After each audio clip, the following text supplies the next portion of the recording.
अपने रघुपति राघव राजा पावन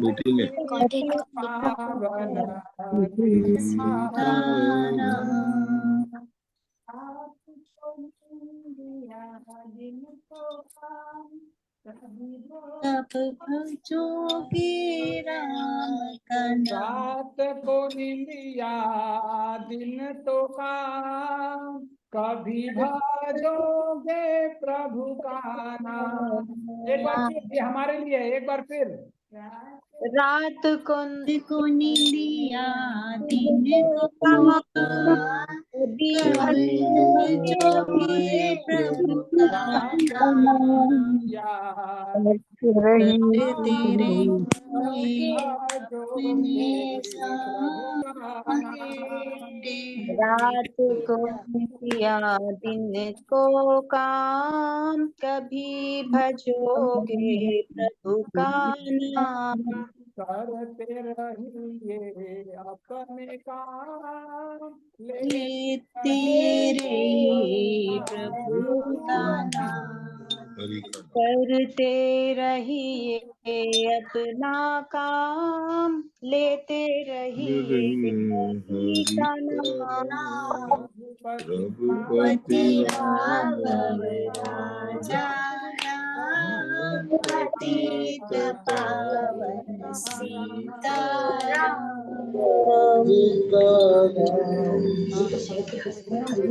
हरे हरे हरे राम हरे राम राम राम हरे हरे। हरे कृष्णा कृष्णा कृष्णा हरे हरे, हरे राम राम राम हरे हरे। हरे कृष्णा कृष्णा कृष्णा हरे हरे, हरे राम राम राम हरे हरे। हरे कृष्णा कृष्णा कृष्णा कृष्णा हरे हरे, हरे राम राम राम हरे हरे। हरे कृष्णा कृष्णा कृष्णा कृष्णा हरे हरे, हरे राम राम हरे हरे। जय प्रभुपाद जय जय नाम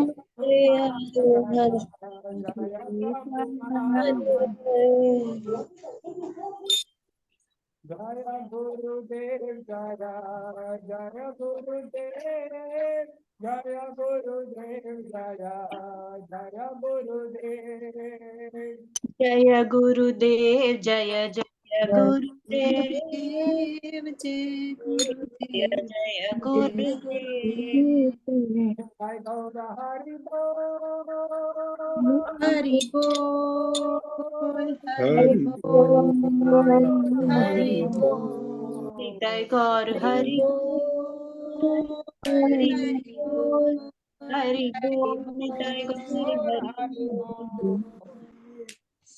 गीताई गोरे की राम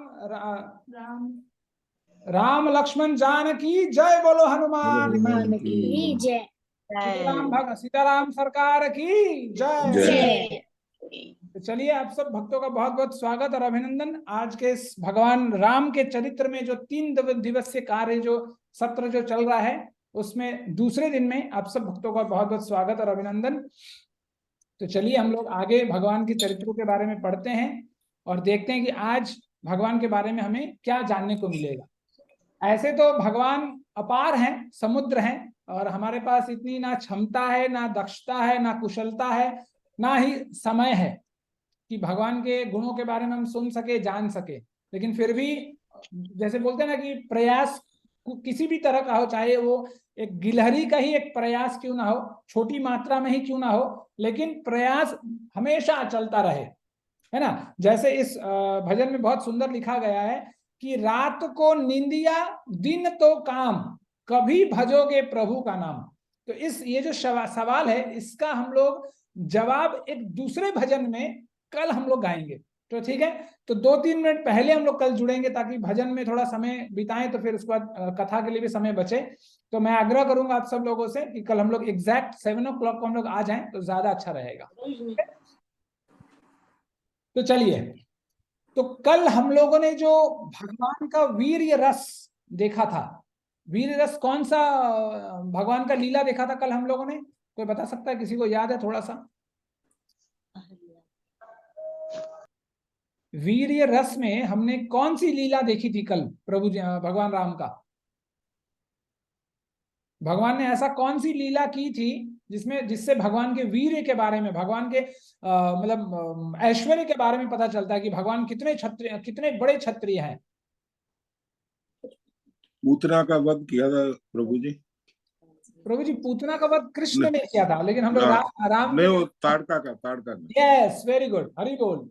तो भगवान राम ने ताड़का का विनाश किया था, ताड़का को अपना धाम दिया था, जो अपने आप में अविद्या, अज्ञानता को का प्रतीक है।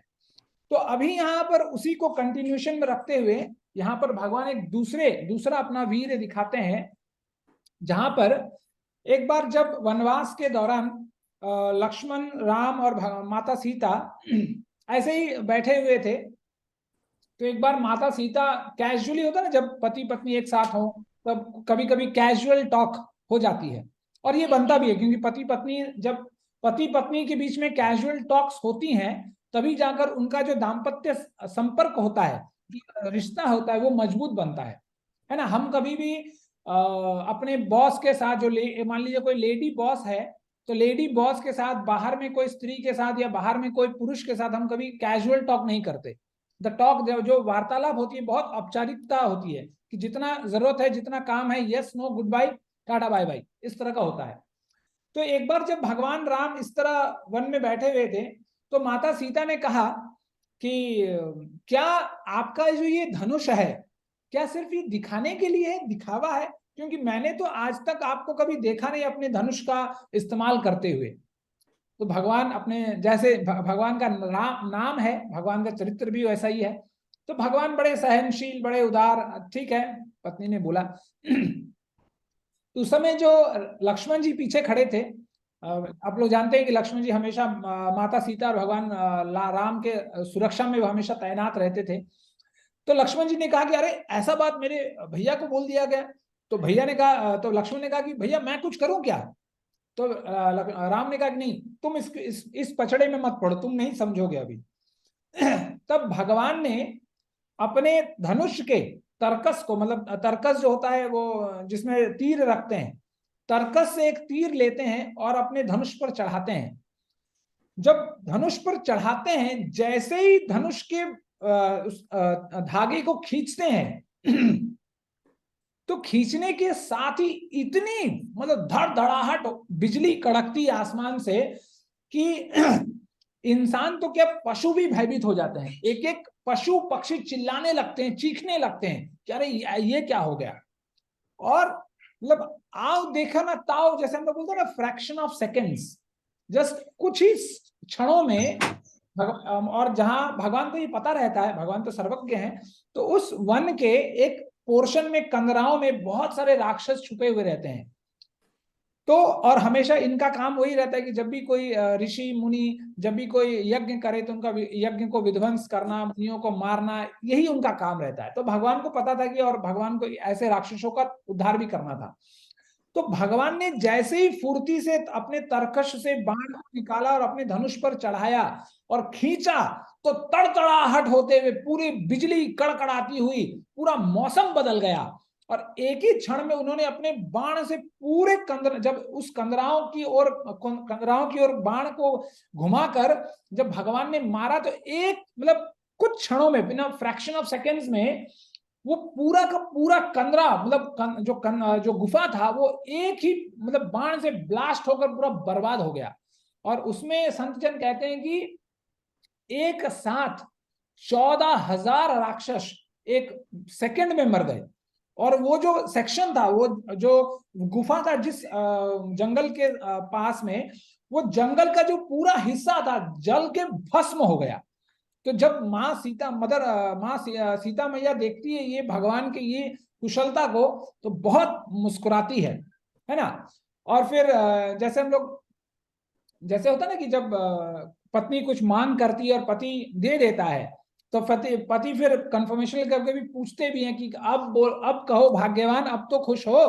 तो फिर भगवान राम पूछते हैं कि ठीक है, अब तो तुम्हें पता चल गया कि मुझे धनुष चलाना आता है। तो देखिए, बात तो बहुत छोटी सी है, लेकिन इसमें हमारे लिए बहुत कुछ सीखने के लिए है। तो देखिए, इसमें दाम्पत्य जीवन, पति पत्नी का रिश्ता दिखाया गया है इसमें, कि कभी कभी क्या होता है, और ये जैसे भगवान राम ने लक्ष्मण को हम उस वार्ता से और उस घटना से दूर रखा, उसी तरह हमें भी एक पति पत्नी के बीच में जो वार्तालाप होती है, जो कार्यकलाप होती है दोनों के बीच, उनसे हमें, चाहे बेटा का माँ हो या बेटी का माँ हो कोई भी, लेकिन पति पत्नी के रिश्ते से हमें हमेशा थोड़ा सा अलगाव हमेशा बनाए रखना चाहिए। हम देखेंगे हमारे घरेलू वातावरण में ज्यादातर प्रॉब्लम्स क्यों आती हैं, क्योंकि हमेशा ना चाहते हुए हम अपने नाक को पति पत्नी के बीच में घुसाते हैं, क्योंकि ये सोचते हैं कि हमारा नाक बहुत बड़ा हो गया है, तो जब तक हमारा बेटा हमें डांटेगा नहीं तो बहू कुछ तिरस्कार नहीं करेगी, तब तक हम अपना नाक घुसेड़ते ही रहेंगे। ठीक है, जबकि ऐसा नहीं होना चाहिए। हमने अपने बच्चों को बड़ा कर दिया है ना, बड़ा कर दिया, बेटी को बड़ा करके अच्छे परिवार में शादी दे दिया, उसका शी इज वेल सेटल्ड, बेटे को अच्छे से पढ़ाया, शादी कराया, नौकरी उकरी करवाया, वो बहुत अच्छा सेटल्ड है। अब इस जगह पर हमारा काम खत्म। ठीक है, जो माँ बाप रहते हैं उनका काम खत्म हो जाता है यहाँ पर। लेकिन हम बद्ध जीव इतने माया से बंधे हुए हैं कि जब तक माया से चप्पल है ना, चप्पल और बेलन और गाली नहीं सुनेंगे अपने परिवार में, तब तक हमें ये ठिकाना नहीं आता कि अरे यार अब घर छोड़ने का मन ही नहीं करता, है ना। आत्मा राम को आप भागवतम पढ़ते हैं तो उसमें आत्मा राम था, उसको भी बच्चे का बहुत दिलचस्पी था। संत ने कहा कि तुम्हें इस जन्म में तो क्या, अगले 5 जन्मों तक संतान सुख नहीं है तुम्हारे जीवन में, फिर भी वो जिद करता है कि नहीं मुझे चाहिए चाहिए चाहिए चाहिए। तो संत तो कृपालु होते हैं अपने स्वभाव के अनुसार, वो बोलते हैं ठीक है भाई लो, लेकिन याद रखना यही संतान तुम्हारे दुख का कारण बनेगा। तो बोलते हैं अरे ठीक है यार, जब होगा देखा जाएगा। हम लोग भी बोलते हैं ठीक है, जब होगा तब देखा जाएगा, अभी तो ऋण लेकर मजे करो जीवन में, हैं जीने के हैं 4 दिन, बाकी है बेकार दिन, तो 4 दिन पहले जियो और 5वें दिन से रोना प्रारंभ करो। तो उसी तरह जब आत्मा राम का बेटा बड़ा होता है धुंधुकारी और उसको खूब पटक पटक कर मारता है, तब जाकर उसे याद आता है उस संत की बात, अरे बाप रे 25 साल पहले उस संत ने ये कहा था कि देखो आज ये मुसीबत है कि इसको मैंने इतना किया, इतना मंदिरों के चौराहों के चौखट हमने घसीटे, चप्पल घिस गया, सिर घिस गया, सब कुछ घिस गया जीवन में अपने बेटा बेटी को पालने के लिए, बढ़ाने के लिए, आज ये हमें गाली दे रही है। तो हमें ये चीज समझना होगा कि जब बच्चे बड़े हो जाते हैं, जब वो अपने दाम्पत्य जीवन में प्रवेश करते हैं, तो अब उनको अपना जीवन जीने दीजिए। कभी कभी क्या लगता है ना कि हम सबसे अच्छा एडमिनिस्ट्रेटर हैं, हम जितना अपने घर को मैनेज कर सकते हैं उतना अच्छा हमारे बच्चे कभी नहीं कर सकते। और जब जब हमें ऐसा लगता है तो मेरे गुरु महाराज बहुत अच्छा बोलते हैं कि हमें कभी कभी मर के देखना चाहिए। अब भाई जिंदा इंसान मरेगा कैसे, और आजकल के जमाने में कैसे मरेंगे हम। तो मेरे गुरु महाराज कहते हैं कि सबसे पहले जो आपके हाथ में या आपके जेब में जो यंत्र है, जिसको हम लोग दूरभाष यंत्र कहते हैं, और दूरभाष करते करते हमारे दिमाग को भी उसने भाषित कर दिया है कि पता ही नहीं चलता, उसके बाहर हमें अपने जीवन का पता ही नहीं चलता। तो उसको जीवन में एक बार 7 दिन के लिए बंद कर दीजिए उसको, और अपने आप के कमरे में बंद कर दीजिए, बस तभी निकलिए जब खाना हो, क्योंकि बिना खाने तो रह नहीं सकेंगे हम लोग। तब देखिए कि आपका घर चलता है या नहीं चलता, आप देखेंगे आपसे बेहतर चलता है। लेकिन हमारे अंदर ये जो अहंता है, ये अहंकार है कि नहीं हम ही करेंगे।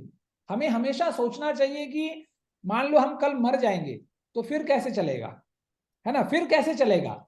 आप देखेंगे बहुत सारे लोगों के घर में लोग मर जाते हैं, फिर भी उनके बच्चे आगे निकलकर बहुत अच्छे तरीके से रहते हैं। तो इसीलिए हमारा कार्य है, हमारा कर्म है कि हमें अपने, चाहे कोई भी रिश्ता हो, हमें उनका अपना कर्म करके आगे भगवत प्राप्ति कर लेनी चाहिए।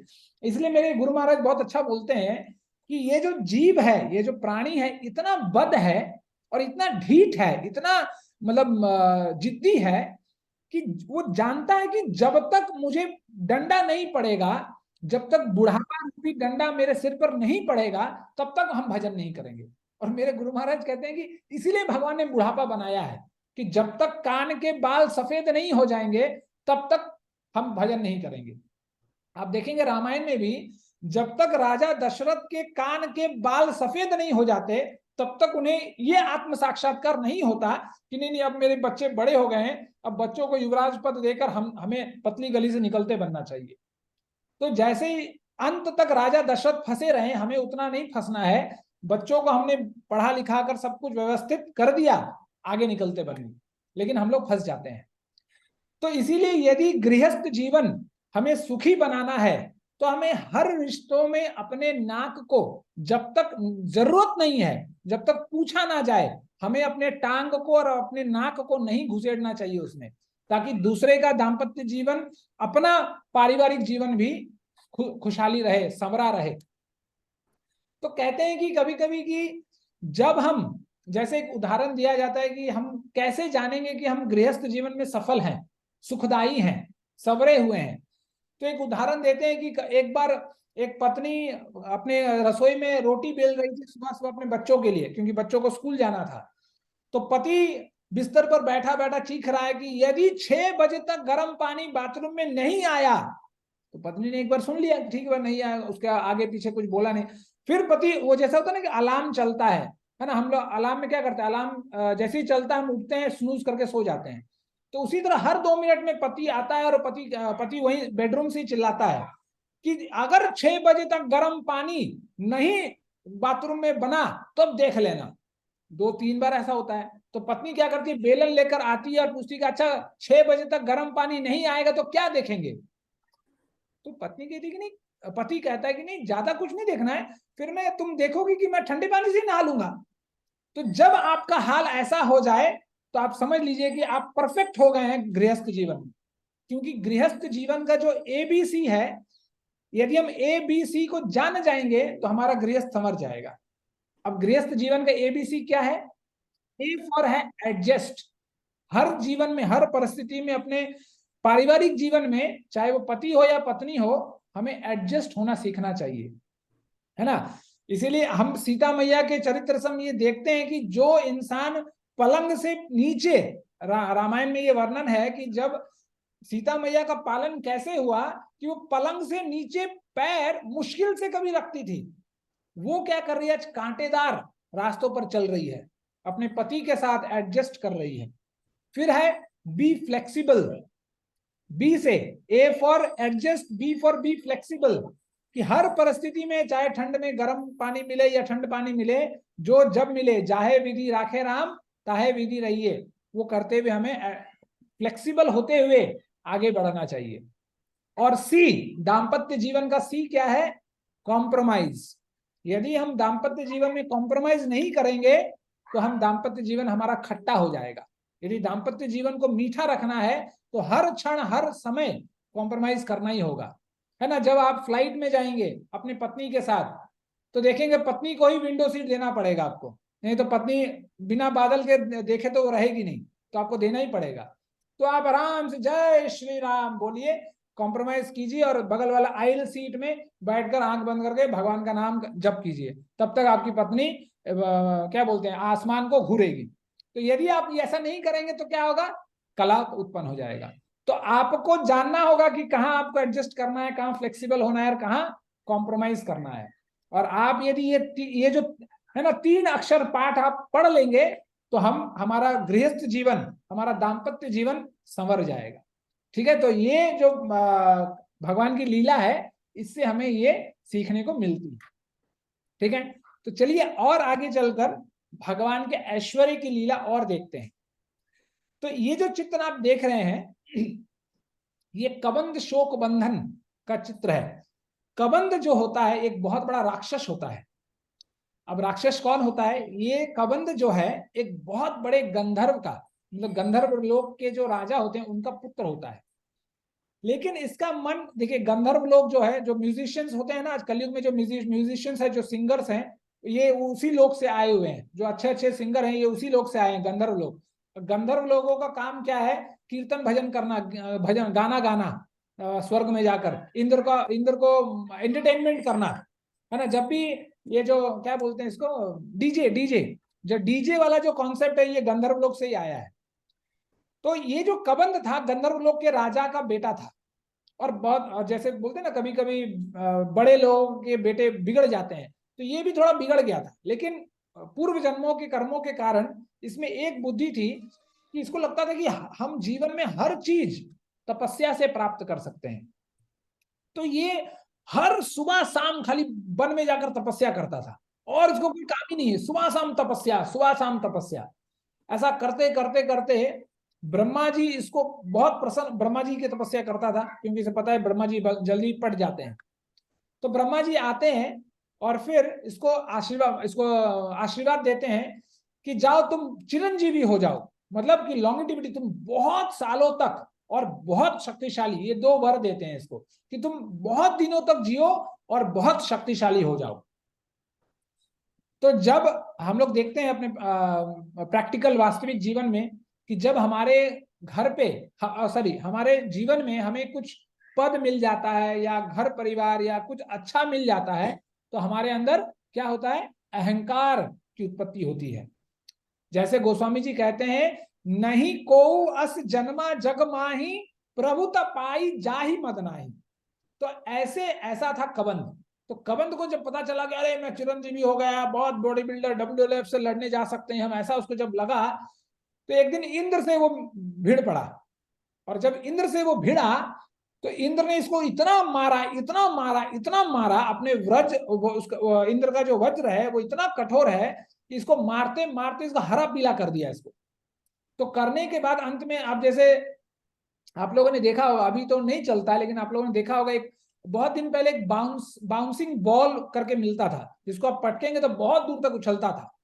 तो उस तरह का एक बाउंसिंग बॉल, मतलब क्या बोलते हैं इसको, मतलब मांस का, इसको इतना पीटता है, पीटता कर करके बुदबुदा कर देता है, मांस का ही एक बुदबुदा बना देता है, मतलब एक गोला बना देता है सिर्फ मांस का। मतलब हर इसके शरीर को हर तरफ से चिपटा कर करके एक गेंद की तरह बना देता है। तो गेंद की तरह बनाने के बाद क्या करता है, इसका जो आंख है, आंख और मुंह उसके पेट में लाके उसके पेट में लाके रख देता है कि तुम अब सिर्फ एक ही जगह से देखो और एक ही जगह से खाओ, सब कुछ इतना गोलाकार कर देता है। तो ये फिर बहुत पछताता है, बहुत सोचता है कि अरे अब क्या करेंगे, क्या करेंगे, अब अच्छा बताओ, ऐसा माफ कर दो, अब ये बताओ जब खाएंगे कैसे। तो इंद्र क्या करता है, इसको दो भुजाएं इंद्र देता है कि ठीक है, तुम्हें लंबे लंबे मैं भुजाएं देता हूं कि तुम एक ही जगह पर, क्योंकि ये इतना बड़ा बुदबुदा हो जाता है कि अब वो फिर आगे पीछे हो नहीं पाते, हिलता डुलता नहीं, वो अजगर की तरह एक ही जगह बैठता है। तो इसको इंद्र इतना बड़ा, इतने बड़े बड़े भुजाएं इसको देता है कि बोलता है कि तुम दूर तक भी, बहुत दूर तक तुम देख पाओगे, और जो तुम्हें खाने के लिए होगा तुम वहां से लेकर आ सकते हो, इतने बड़े बड़े हाथ इसको दे देते हैं। तो जब एक बार राम और लक्ष्मण वन विहार के लिए निकलते हैं, तो फिर एक दिन ये कबंध उनको देखता है कि अरे बाप रे, है ना, fresh fresh legs, fresh hands, fresh meat. तो लगता है कि अरे नौजवान पीढ़ी आया है हमारे जंगल में, आज फीस्ट हो जाए 56 भोग। तो ये क्या करता है कि अपने दोनों भुजाओं को बढ़ाता है और राम और लक्ष्मण को पकड़ लेते हैं। अब इसको क्या पता है कि काल को पकड़ रहा है ये अपने। तो ये दोनों भगवान राम और लक्ष्मण निकालते हैं अपने तीर, और इसके हाथों के इतने टुकड़े करते हैं, इतने टुकड़े करते हैं कि इसके पास, मतलब ये इसको ये भी वर मिला हुआ रहता है कि ये जितना चाहे अपने हाथों को एक्सपैंड कर सकता है, मतलब प्रकट कर सकता है। लेकिन बारंबार ये निकालता है और बारंबार राम और लक्ष्मण दोनों हाथ को काट देते हैं। ऐसा करते करते करते जब ये खेल बहुत हुआ, तो भगवान बहुत खुश हुए कि अच्छा बहुत शक्तिशाली है। तो भगवान अपना तीर दोबारा निकालते हैं और एक ही बाण में इसके, मतलब जो आंख होता है, जो उसके पेट में होता है, एक ही बार में एक बाण मारते हैं और उसका हरि बोल हो जाता है। तो इस तरह इस कबंध को भी भगवान अपने धाम का वास देते हैं, इसका उद्धार कर देते हैं। ये रहा भगवान के दूसरे वीर्यवान का चरित्र। अब है दूसरा एक नया लीला, एक नया गुण भगवान के अंदर, क्या है? धर्मज्ञ। धर्म के आदर्श प्रतिनिधि। इसलिए भगवान देखिए किस इतने सारे हमारे देवी देवताओं में सिर्फ भगवान राम ही ऐसे हैं जिनको मर्यादा पुरुषोत्तम भगवान राम कहा जाता है। क्यों? क्योंकि ये हर सिचुएशन में, हर समय में, हर रिश्तों को, जितने भी रिश्ते थे इनके जीवन में, उन्होंने इतना बखूबी निभाया कि कभी भी ये अपने रोल से, अपने किरदार से च्युत नहीं हुए। 100% ये जो नरलीला करने आए थे उन्होंने वो नरलीला किया। तो इसलिए इनको बोला गया धर्मज्ञ। जो धर्म को धारण करने वाले हैं वो हैं धर्मज्ञ। ठीक है, तो हम लोग देखेंगे कैसे भगवान धर्म को धारण करते हैं। तो उसके बाद एक आता है कि जब भगवान स्वयंवर में जाते हैं, माँ सीता के स्वयंवर में भगवान राम जाते हैं, तो जब बहुत सारे राजा इसको प्रयास कर लेते हैं, विफल हो जाते हैं, तो उस समय जब विश्वामित्र मुनि भगवान राम को इशारा करते हैं, वो कभी विश्वामित्र ने नहीं कहा था कि आप जाओ और धनुष को तोड़ो। विश्वामित्र जी ने कहा था कि आप जाओ और धनुष को देखो कि क्या हुआ, ऐसा क्या है कि कोई राजा उसे हिला नहीं पा रहा है। लेकिन विश्वामित्र मुनि ये जानते थे कि ये जितने राजा लोग आए हैं इनका एक इरादा है। क्या इरादा है? कि ये चाहते हैं कि सबके प्रेजेंस में राजा जनक को लूट मार पीट कर मां सीता को हर के ले जाया जाए। ठीक है, और पूरा राज्य ऑब्वियसली, जब राजा हार जाता है तो पूरा राज्य अपना हो जाता है, और पूरा जनकपुर का जो राज्य था उसको छीन लिया जाता है। तो ये जो अहंकार था इन राज्यों में, राजाओं में, ये जो धनुष है ये अहंकार का प्रतीक है। तो ये दिखाया गया कि हम जीवन में कभी भी कितना भी अहंकार कर लें, भगवान के पद तक हम नहीं पहुंच सकते। हम कितने भी बड़े हो जाएं, कितने भी उच्च पद पे क्यों ना चले जाएं, हम भगवान के पद तक कभी नहीं पहुंच सकते। तो इसीलिए भगवान यहाँ पर धनुष का भंग करके ये दिखाते हैं कि भगवान के अंदर, भगवान में इतनी शक्ति है कि हम चाहे कितने भी बड़े हो जाएं, हमारे अहंकार को भगवान 1 सेकंड में चकनाचूर कर सकते हैं। इसीलिए इस जगह पर प्रभुपाद बहुत सुंदर बोलते हैं एक चीज, और ये मुझे बहुत अच्छा लगता है, ये प्रभुपाद की ये वाणी, कि never try to cheat Krishna. वो कहते हैं कि यू कैनॉट चीट कृष्णा। कि हम कितना भी बड़ा दिग्गज क्यों ना बन जाएं, हम भगवान कृष्ण से छल नहीं कर सकते। हम अपने पड़ोस से, आस पड़ोस, पति पत्नी बच्चे से कर सकते हैं, अपने आप से भी कर सकते हैं, लेकिन अपने अंदर, हमारे अंदर जो भगवान के रूप में परमात्मा जो निवास करते हैं, उस परमात्मा से हम कभी भी छल नहीं कर सकते। तो ये चीज हमें हमेशा याद रखना चाहिए कि भगवान क्या कहते हैं, कि भगवान किसको ग्रहण करते हैं। तो गोस्वामी जी कहते हैं, निर्मल मन जन सो मोहि पावा, मोहि कपट छल छिद्र न भावा। कि जिनका मन निर्मल नहीं है और जो छल कपट से भरे पड़े हैं, उनको मैं कभी ग्रहण नहीं करता। इसलिए हमारे जीवन में सबसे पहला जो चीज है, हमें अपने हृदय को साफ करना होगा। और इस साफ कैसे होगा? क्लीनिंग टेक्निक क्या है कलयुग में? तो सिर्फ हरि नाम, कि हरे कृष्णा कृष्णा कृष्णा हरे हरे, हरे राम राम राम हरे हरे। इसलिए हमें ये नहीं सोचना चाहिए कि अच्छा एक 16 माला कर लिया तो इस आज का बन गया, बाद बाकी कल देखेंगे। जितना ज्यादा हम भगवान के नामों को जपेंगे, उतना ज्यादा हमारी अनर्थ निवृत्ति होगी, अनर्थों से निकलेंगे, और तब भगवान के लीलाओं में, गुणों में हमारा रस, हम आस्वादन भगवान को का लीलाओं के बारे में हम कर सकेंगे। ठीक है, चलिए अब है माया मृग।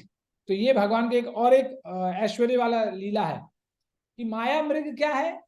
जब एक बार, जैसे होता ना, हमेशा पत्नी कुछ ना कुछ डिमांड करती है, और खास करके जैसे होता ना, जब खास करके एनसीआर वाले लोगों को ये पता होगा कि जब शादी होती है तो पंडित पति से वचन कहलाता है। मैं एक बार अटेंड किया था मेरे रूम पार्टनर का शादी, तो मुझे बहुत अच्छा लगा कि जिस तरह से पूरा रिचुअल फॉलो किया जाता है, समझाकर बहुत अच्छा समझाया जाता है, बड़े मोटा मोटा में हिंदी में बहुत अच्छी तरह समझाया जाता है। तो पति को ये वचन भराया जाता है कि आज से तुम अपने पत्नी के मांग को भरोगे।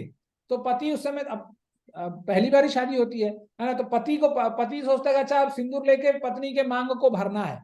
लेकिन पंडित जी वहां कहते हैं कि ये सिर वाला मांग नहीं, ये तो आपको अभी भरना ही है, लेकिन जीवन पर्यंत जब जब आपकी पत्नी कोई जेन्युइन मांग करेगी तब आपको पति के अनुसार आपके पत्नी के डिमांड को पूरा करना ही है। इसलिए मांग का मतलब क्या होता है, इंग्लिश में मांग, हिंदी वाला जो शब्द है मांग, इसको यदि इंग्लिश में कन्वर्ट करेंगे तो क्या बनेगा? डिमांड। Demand, yes. तो जब पत्नी कुछ डिमांड करती है, जेन्युइन डिमांड है ना, वो ताजमहल वाला फेक डिमांड नहीं। तो जब पत्नी कोई जेन्युइन डिमांड करती है तो पति का ये कर्तव्य है कि उसको पत्नी को लाकर दिया जाए। ठीक है।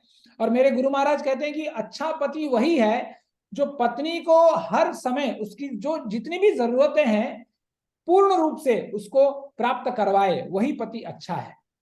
ठीक है। तो जब मां सीता इस माया मृग हिरण को देखती है और कहती है कि मुझे ला कर दीजिए, तो भगवान क्या करते हैं? भगवान अपने, देखिए भगवान तो अंतर्यामी है, लेकिन लीला करने के लिए ऐसा करते हैं कि उसके पीछे पीछे भागते हैं उसको मारने के लिए, और फिर अंत में ऐसा बाण उसको मारते हैं कि वो 100 योजन दूर भागकर गिरता है। और ये माया मृग कौन है, कोई जानता है? हरे कृष्णा, ये माया मृग कौन है? मारीच, मारीच है। हाँ, हरे कृष्णा चलिए प्रभु, धन्यवाद प्रणाम, बहुत बहुत बढ़िया प्रभु जी। तो ये जो मृग है ये कोई पशु नहीं है, ये राक्षस है, माया मृग। और इसका नाम है क्या नाम? मारीच। मारीच। मारीच। मारीच। तो भगवान ये जानते थे कि ये राक्षस है, पशु नहीं है, लेकिन कभी कभी हमारे जो आजकल के पढ़े लिखे नौजवान है इस लीला को, इस चरित्र को उठाते हैं डिबेट करने के लिए। अरे देखो राम अपने आप को भगवान कहता है, किस तरह का भगवान है, एक हिरण को मार दिया। अरे वो भगवान है इसलिए वो जानते हैं कि वो हिरण नहीं, वो मारीच है, वो राक्षस है। और समाज में भी जब राक्षस आता है तो समाज का भी ये कर्तव्य है कि उसको मारा जाए, उसको पाला पोसा नहीं जाए। तो इसलिए भगवान उसको ऐसा मारते हैं कि 800 मील दूर जाकर गिरता है। इसलिए इस मारीच को पता रहता है।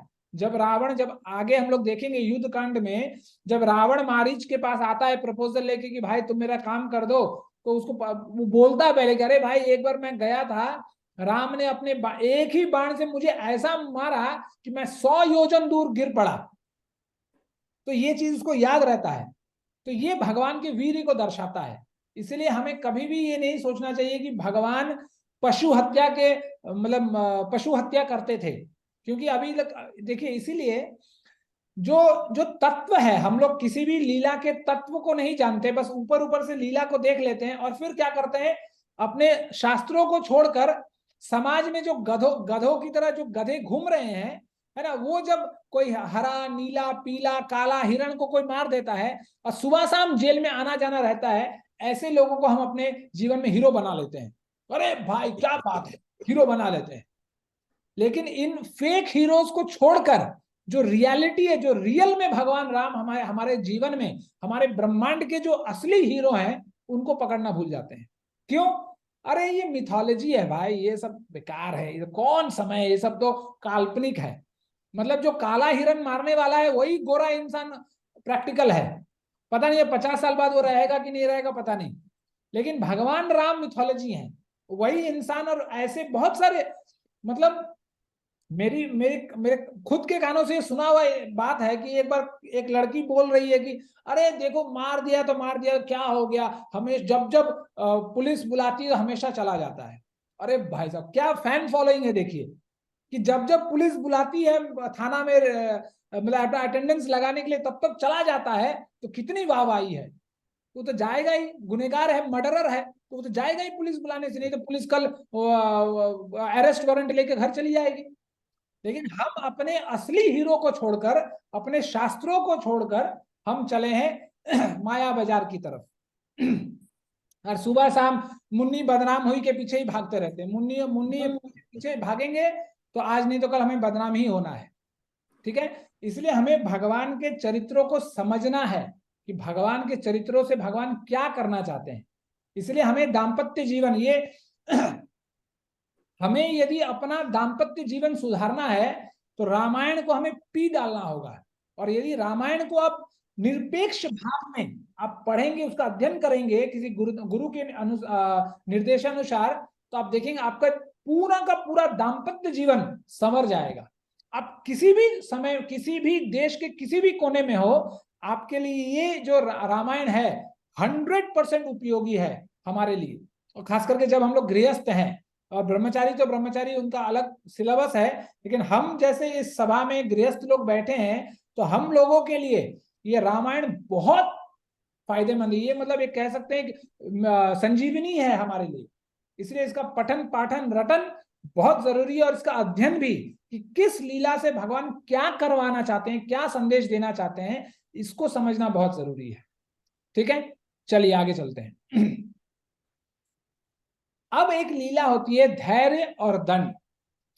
तो ये लीला आपको पता है कि जब भगवान पूरा सब कुछ सेटिंग हो जाता है, अब पता चल जाता है, हनुमान लंका समुद्र पार जाके वापस आ जाते हैं, उनको पता चल जाता है कि अच्छा अशोक वाटिका में माँ सीता बैठी है और इंतजार कर रही है कि कब मेरे प्रभु आएंगे और मुझे ले जाएंगे।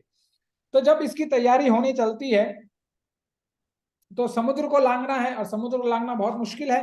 तो भगवान क्या करते हैं, देखिए भगवान अपना कैरेक्टर दिखा रहे हैं कि जो भक्त होते हैं, क्योंकि जैसा भगवान का स्वभाव होता है, जो शुद्ध भक्त होते हैं उनका भी स्वभाव वैसा ही होता है ना। हमारा ना हो सके क्योंकि हम ऐसे भक्त इतने उच्च स्तर के भक्त नहीं है, लेकिन भक्त जो शुद्ध भक्त होता है वो भगवान के एकदम जैसे भगवान का स्वभाव होता है उसी के तरह वो एकदम कॉपी पेस्ट होता है। तो जब भगवान देखते हैं कि नहीं अब समुद्र को पार करना है, तो एक काम करते हैं, समुद्र जी से हाथ जोड़कर विनती करते हैं, तो ये हमें रास्ता दे देंगे, हमारा काम बन जाएगा। लेकिन बहुत दिनों तक, 7 दिन तक भगवान मतलब प्रार्थना कर रहे हैं, विनती के बाद विनती, पूरा एकदम मतलब होता नहीं शतोत्तरम, खोल खोल के खत्म कर देते हैं, लेकिन समुद्र महाराज उठने से नाराज, मतलब आना ही नहीं चाहते। तब इस समय लक्ष्मण जी महाराज बहुत सुंदर कथा कहते हैं। वो कहते हैं कि बिनु भय प्रीत ना होई, कि जब तक भय नहीं दिखाया जाएगा तब तक प्रेम उत्पन्न नहीं होता, तब तक अनुसरण अनुग्रह नहीं होता इंसान में। तो भगवान कहते हैं यार ठीक है, अब हमने तो प्रयास किया अपनी तरफ से कि 7 दिनों तक यार गुहा लगाए कि भाई उठ जाओ, जगह दो, रास्ता दो, रास्ता, तब माने ना, तो अब क्या करें। तो भगवान ने जब अपने सिर्फ धनुष में जो वायर लगा हुआ रहता है उसको सिर्फ जब खींचा, तो ऐसे खींचा कि मानो आप पूरा का पूरा समुद्र उबलने लगा, मतलब 100 डिग्री सेल्सियस में जैसे बॉयल होता है वैसे उबलने लगा। और जितने भी जलचर प्राणी थे वो मतलब तितर बितर होने लगे। यहां तक कि तिमिंगल, एक मछली होती है जिसका नाम है तिमिंगल, वो वेल मछलियों से भी बहुत बड़ा होता है। हरे कृष्णा, मेरी आवाज आ रही है? आ रही प्रभु जी, आ रही। अच्छा, तो जो तिमिंगल होता है वो समुद्र के बहुत नीचे हमेशा निवास करता है, क्योंकि उसकी साइज बहुत बड़ी होती है। तो वहां तक पानी में गर्माहट हो गई थी, और सब जलचर इधर उधर भाग रहे हैं, प्रार्थना कर रहे हैं कि अरे समुद्र देवता ऐसा क्या हो गया, हमारा जीवन खत्म हो जाएगा। तो जब भगवान बस बाण चलाने ही वाले थे कि अब समुद्र को सोख देंगे, तब जाकर समुद्र प्रकट होते हैं और खूब खजाना, खनिज उनिज, पर्ल्स, डायमंड खूब लेकर आते हैं भगवान को देने के लिए। भगवान कहते हैं अरे भगवान मुझे माफ कर दीजिए, मैं तो सोचा था कि आप कोई मामूली से कोई इंसान होंगे। तब फिर बहुत सारी वार्तालाप होती है, और फिर अंत में भगवान को समुद्र महाराज रास्ता तो नहीं देते हैं, लेकिन उपाय बताते हैं कि मेरे ऊपर आप कैसे रास्ता बना सकते हैं। तो फिर वो नल नील का बात बताते हैं कि आपके सेना में 2 आर्किटेक्ट हैं जो बहुत बढ़िया डिजाइन करते हैं, तो इनको सब कुछ पता है, और इन्हें श्राप भी मिला हुआ है कि जब भी कोई पत्थर ये समुद्र में डालेंगे या कोई भी चीज डालेंगे तो समुद्र में वो डूबेगा नहीं। तो ये उपाय भगवान को बहुत अच्छा लगता है, भगवान बहुत मुस्कुराते हैं और आशीर्वाद देकर समुद्र निकल जाते हैं। तो फिर आपको कथा पता है कि कैसे वो आगे बढ़ते हैं समुद्र का सेतु बनाते हुए। और आज भी आप देखेंगे तो ये बहुत प्रचलन है, और एक बार बहुत बड़ी कंट्रोवर्सी भी हुई थी कि राम सेतु नहीं है, काल्पनिक है, इसको तोड़ना है। तो आज भी आप जाएंगे, यदि मतलब अब तो पता नहीं चलेगा, लेकिन वही समुद्र के अंदर जाना पड़ेगा हमें, तो आज भी हम देखेंगे कि जो राम सेतु था वो 8 पिलर्स में खड़ा था, और आज भी वो 8 पिलर समुद्र के नीचे ज्यों का त्यों बना है। और बहुत लोग आप लोगों ने देखा होगा कि राम सेतु जिन पत्थरों से बना है, वो पत्थर का मतलब शेप ही बहुत अजीब सा शेप है। ऐसा लगता है कि पत्थर तो है लेकिन पत्थर भी नहीं है, क्योंकि वो इतना हल्का, जैसे ये पानी में डालते हैं वो तैरने लगता है। मैंने भी एक पीस मेरे घर पे ला के रखा है, बहुत सुंदर है, बहुत अच्छा लगता है देखने में। ये पत्थर भी मतलब कभी कभी फंक्शंस होते हैं तो उसको ला के हम लोग सजा देते हैं कि चलो लोग आएंगे तो देखेंगे कम से कम। तो जब पानी में तैरता है तो बहुत अच्छा लगता है। तो इस तरह भगवान क्या करते हैं, पुल बनाते हैं। तो इस लीला से हमें ये सीखने को मिलती है कि जो एक भक्त होता है, भक्त में धैर्य भी होना चाहिए, और जरूरत पड़ने पर सामने वाले को दंड देने का साहस, और मतलब उसके पास इतना होना चाहिए कि वो दंड भी दे सके जरूरत पड़े तो। लेकिन दंड से पहले जो सबसे बड़ा क्वालिटी है वो है धैर्यवान, पेशेंस। जैसे हम लोग बहुत बार बोलते हैं ना, patience is the key to success, कि आपको अपने जीवन में यदि सफल होना है तो हमें हमारे अंदर धैर्य रखना होगा। मुझे याद है कि जब मैं गुड़गांव में था, एक छोटे सा बच्चा था, कम से कम उनका 10-12 साल का ही होगा वो, तो उनका नाम था धैर्य। और वो बड़े चंचल। तो हम लोग उनको कहते कि अरे धैर्य प्रभु, कभी तो धैर्य रख लिया करो। और फिर वो हंसते थे, तो छोटे ही बच्चे थे। तो इसीलिए हमें अपने जीवन में धैर्य होना बहुत जरूरी है। इसीलिए गौर गोपाल प्रभु बहुत सुंदर कहते हैं एक चीज, कि whenever there is an incident in your life, जब भी कोई सिचुएशन आपके जीवन में आती है, then we should not react, we should respond, है ना। देखिए, आर से ही रिएक्ट बनता है, आर से ही रेस्पॉन्ड बनता है। तो हमें हर सिचुएशंस में उसकी गहराई को ना जानकर अपने विचारों को नहीं बताना चाहिए, अपने विचार विमर्श को नहीं प्रदर्शित करना चाहिए। और हम लोग यही करते हैं बोल के कभी कभी गलत, हमारा पांव गड्ढे में गिर जाता है, कि जहां पर जरूरत नहीं था, जहां पर ठीक इंफॉर्मेशन हमारे पास नहीं थी, और उस जगह हमने मुंह खोला और हमारी बदनामी हो गई, हम लॉस में आ गए, लोगों ने हमारे बारे में आलोचना की। इसलिए धैर्य पूर्वक सुनिए। जैसे बोलते हैं ना कि to be a good speaker you have to be a good listener. एक अच्छा वक्ता होने के लिए एक अच्छा श्रोता भी आपको होना चाहिए। और भगवान देखिएगा, भगवत गीता में भी यही क्वालिटी पहले चैप्टर में दिखाते हैं, कि पहले चैप्टर में लगभग आपके 45-46 श्लोक है। तो अर्जुन पूरा बोलते जाता है 45-46 श्लोक बोलता है, लेकिन भगवान चुप, एक बात भी नहीं बोलते। लेकिन जब दूसरे अध्याय से भगवान बोलना चालू कर देते हैं तो अर्जुन पानी पानी हो जाता है। इसीलिए भक्त जो होता है वो जब बोलता है तो लाख रुपए की बात कह जाता है, नहीं तो चुपचाप।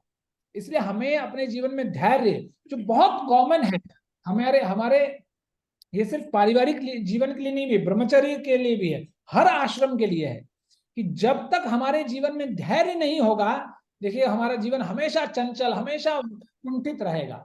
इसलिए हमें अपने जीवन में धैर्य को धारण करना चाहिए। ये देखिए, बोलने के लिए तो एक वर्ड में बोल लेते हैं और सुन भी लिया जाता है, लेकिन जब समय आता है इसको अपने जीवन में अमल करने का, वहां हम फेल हो जाते हैं। इसलिए हमें देखिए, इसलिए हम लोग कहते हैं कि असली श्रवण कब होता है, जब श्रवण की हुई बात को हम अपने जीवन में अमल करते हैं, तब वो हमारे लिए फायदेमंद है।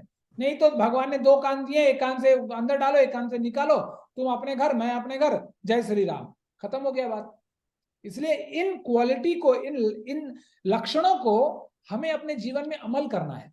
तो देखिए, हमें यदि हम ये कर पाए ना, तो हमें जीवन में दुनिया में किसी के पैर पकड़ने की जरूरत नहीं पड़ेगी। किसी के सेशन में मोटिवेशन सेशन, ये डीमोटिवेशन सेशन, स्पीकिंग सेशन, ये फलाना ढिंका, कुछ करने की जरूरत नहीं। यदि हम अपने जीवन में अपने शास्त्रों को लेकर अध्ययन करें, गुरु का अनुसरण, गुरु के वचनों का पालन करें, तो गुरु अपने शिष्य को यहां तक पहुंचा सकता है जहां तक कोई मायकाला किसी को नहीं पहुंचा सकता। इसलिए गुरु की महत्ता इतनी है। इसलिए भगवान यह दिखाते कि धैर्य, भगवान होते हुए 7 दिन तक बैठे रहे, है ना। तो सोचिए भगवान ये क्यों दिखाना चाहते हैं कि भाई patience is the key to success. इसलिए हमें अपने जीवन में पेशेंस होना चाहिए, पेशेंस रखना चाहिए। ठीक है, चलिए अब है कृतज्ञ आभारी, ग्रैटिट्यूड। जब हमें कोई मदद करता है तो हमेशा हमें कृतज्ञ होना चाहिए, चाहे 0 से लेकर 100 तक, चाहे छोटे से लेकर बूढ़े तक, कोई भी हो, हमें हमेशा कृतज्ञ व्यवहार, कृतज्ञ वाला स्वभाव हमेशा होना चाहिए। अब भगवान कैसे कृतज्ञता दिखाते हैं इससे, और ये बहुत प्रचलित चरित्र है भगवान का, बहुत सुंदर है, जहां भगवान जब सुमंत को कहते हैं कि अब आप जाइए, हम अब गंगा पार करके हम वापस उस ओर जाएंगे, यहां तक हमारा सफर रहा, अब आप जाइए, राज्य में जाइए, और भगवान राजा दशरथ से कहिए कि हम लोग अच्छे कुशल मंगल हैं और हम लोग गंगा के उस पर चले गए हैं। तो जब सुमंत वापस चले जाते हैं, तब इनकी राम का मुलाकात गुहा से होता है, जो निषाद राज होते हैं, जो बोलते हैं कि जैसे जंगल जो भील होते हैं, भीलों के राजा निषाद राज होते हैं, तो उनसे मुलाकात होती है। और जब मुलाकात होने के बाद उनके घर पे एक आध दिन रहने के बाद जब भगवान आगे चलते हैं, तो उस समय ये चरित्र होता है जहां पर गंगा पार के लिए सिर्फ एक ही केवट बचा रहता है। और जब भगवान केवट को बोलते हैं कि अच्छा भाई अपना नाव लेकर आओ, मुझे पार जाना है, तो केवट क्या कहता है, मागी नावना केवटु आनी, कहि तुम्हारा मरम मैं जानी। जब भगवान केवट को कहते हैं कि अरे भाई अपना नाव लेकर आओ, तो केवट क्या कहता है, मागी नाव ना केवटु आनी। जब भगवान केवट से अपना नाव मांगते हैं, तो वो कहते हैं नहीं नहीं नहीं, मैं अपना आपका मैं अपना केवट मतलब बोट है ना, आपको नहीं दूंगा, नौका मैं नहीं दूंगा आपको। क्यों? क्योंकि कहि तुम्हारा मर्म मैं जाना, कि मैं आपके मर्म को जानता हूं। अच्छा, अब कौन से मर्म की बात केवट कर रहा है, तो वो आगे कहता है, चरण कमल रज कहूं सबु सरई, मानुष करनी मूरी कछु अहि। कि आपके चरणों का जो रज है, आपके चरणों में जो रज लगी हुई है, उसमें कुछ जड़ी बूटी है कि वो किसी को भी इंसान बना देता है, मूर्तिमान कर देता है।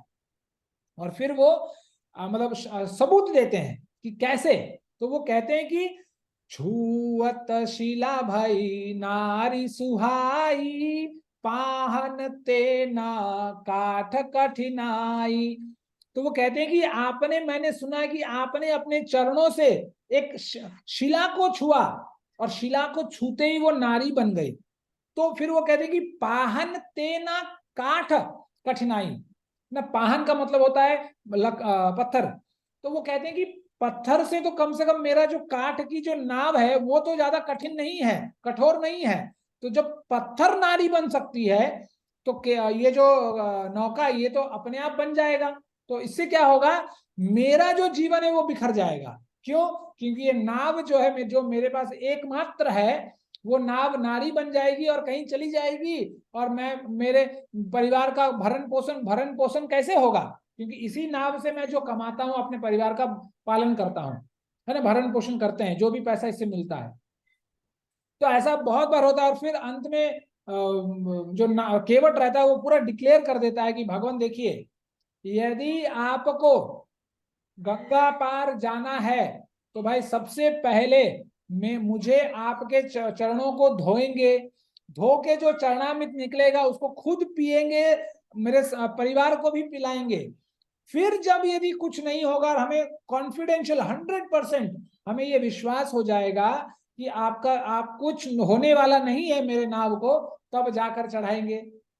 तो भगवान यहाँ पर गोस्वामी जी कहते हैं कि वो राम है ना, वो राम जो 3 पग दिया गया था, लेकिन 3 पग के जगह 2 ही पग में पूरे ब्रह्मांड को नाप लेते हैं, एक छोटे से गंगा जी को पार करने के लिए केवट के भरोसे बैठे हैं।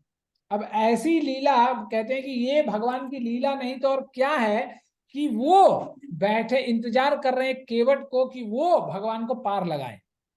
तो ये भगवान की लीला है कि भगवान जब अपने भक्तों के साथ लीला करते हैं, तो इतना भावुक, इतना मर्मज्ञ लीला है कि सुनते ही हमारे रोंगटे खड़े हो जाने चाहिए, लेकिन हमारे होते नहीं। क्यों?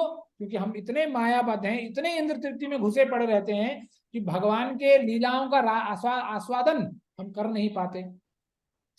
फिर जब ये सब कुछ चरित्र हो जाता है, जब भगवान राम केवट के नाव में बैठ जाते हैं और केवट आगे चलता है, तो कुछ ही दूर आगे ले चलता है और ले चलने के साथ क्या करता है वो केवट बोट को घुमा देता है। तो फिरकी मारने लगता है, बार बार घुमाता है, बार बार घुमाता है, बार बार घुमाता है। तो भगवान कहते हैं, अरे भाई क्या हो गया, इतना देर क्यों कर रहे हो, जल्दी पार लगाओ। तो केवट कहता है कि अच्छा आप भी ऐसा ही करना, आप भी देर मत करना। तो भगवान कहते हैं मैं क्यों देर करूंगा, मुझे जाना है, भाई तुम देर कर रहे हो। तो भगवान केवट कह रहे हैं यहाँ तो मैं देर कर रहा हूं, लेकिन वहां जहां असली काम होगा वहां आप देर मत करना। तो भगवान कहते हैं कौन सा काम, कौन सा असली काम। तो केवट कहता है कि जब भव सागर को पार करने का समय आएगा, तो जैसे मैं यहाँ फिरकी मार रहा हूं, आप भी वहां फिरकी मार के मुझे 84 लाख योनि में नहीं भटकाना, तुरंत भव सागर को पार कराना। तो जब केवट की ये मतलब मर्मज्ञ बात, भावपूर्ण बात भगवान राम सुनते हैं, तो उनका हृदय गदगद हो जाता है और वो बहुत खुश हो जाते हैं। हाँ, फिर किसी तरह नाव से भगवान गंगा पार होते हैं और फिर भगवान को उतराई देने के बाद, उतराई में भी बहुत सारी कथाएं हैं कि कैसे उतराई दिया जाता, नहीं दिया जाता है। तो इससे हम लोग ज्यादा आगे नहीं जाएंगे क्योंकि बहुत लंबा खिंच जाएगा फिर।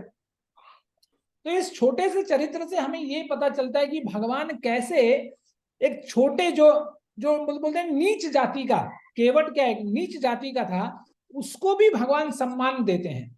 एक भगवान एक यदि इतने मतलब रघुवंश के युवराज हैं, फिर भी हर इंसान को हमें सम्मान देना सीखना चाहिए जीवन में।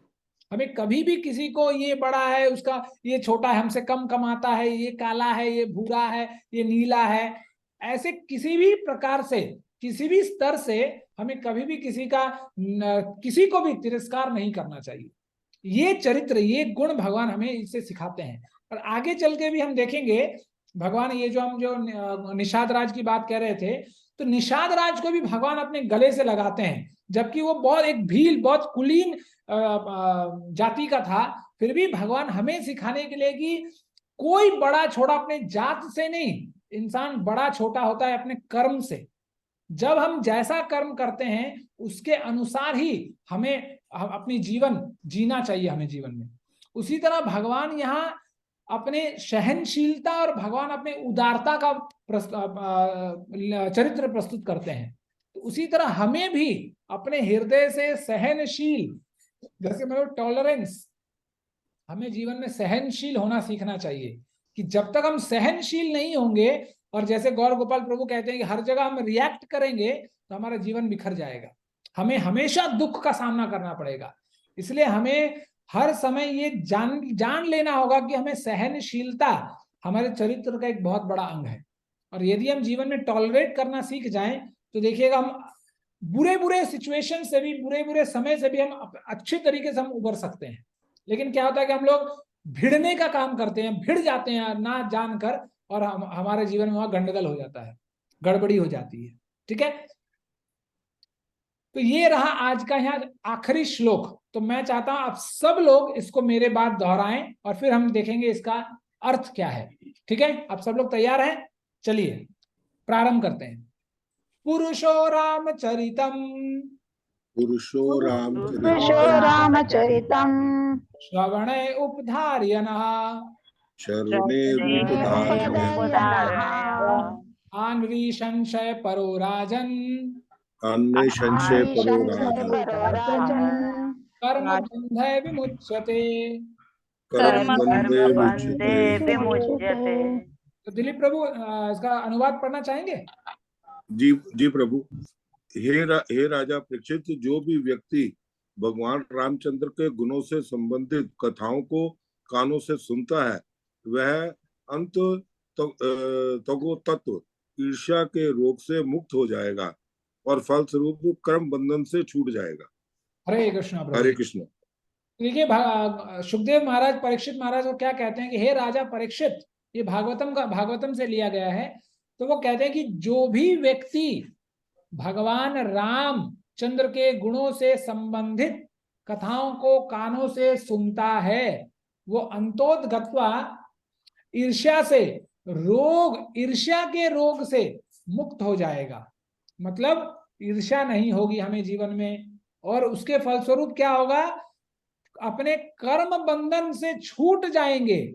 और हम जानते हैं कि जब जब कर्म बंधन रहेगा जब तक, तब तक हमें 84 लाख योनि में पुनरपि जननम पुनरपि मरणम पुनरपि जननी जठरे शयनम, हमेशा आवागमन लगे रहेगा।